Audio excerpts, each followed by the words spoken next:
La regione siciliana non ha un euro, niente collegato da approvare in assemblea.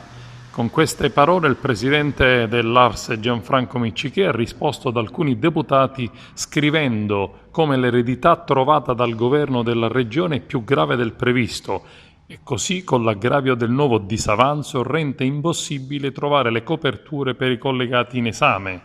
Mi sono recato in quinta commissione, dice Gianfranco Miccichè, ed ho chiesto un cambio di rotte, cioè di stralciare tutti gli articoli che avessero previsioni di spesa. Poi faremo una riunione del capogruppo e decideremo cosa fare. Così nel pomeriggio l'Assemblea regionale ha deciso di ripartire da zero dalla Commissione con l'indicazione di approvare norme tecniche senza spesa. Pesantissime le dichiarazioni dell'opposizione. Il grillino Giampiero Trizzino scrive: abbiamo perso 12 mesi per approvare una legge finanziaria con i collegati e non ne abbiamo approvato neanche uno. Il presidente della Commissione Lavoro, Luca Sammartino del Partito Democratico, dichiara: è un gesto irresponsabile che mette in crisi i teatri siciliani, le associazioni culturali, sportive, quelle che lottano contro la mafia, i lavoratori del mondo degli enti regionali.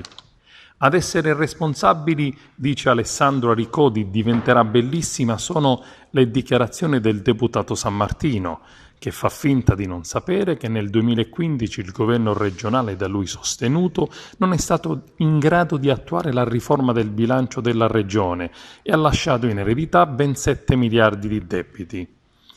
Il vicepresidente della regione Gaetano Armao ha illustrato la situazione dei conti dopo l'operazione di analisi del bilancio della regione e dichiara: abbiamo approvato il rendiconto che è stato frutto della interlocuzione con la Corte dei Conti e il 9 agosto la situazione era un'altra. Occorrerà adesso attendere il giudizio di parifica della Corte dei Conti che sancirà la verità sui conti della Regione. In quel momento si conoscerà il reale valore del buco nel bilancio. Se dovesse essere confermato, allora saranno necessarie maggiori entrate o riduzioni di spesa.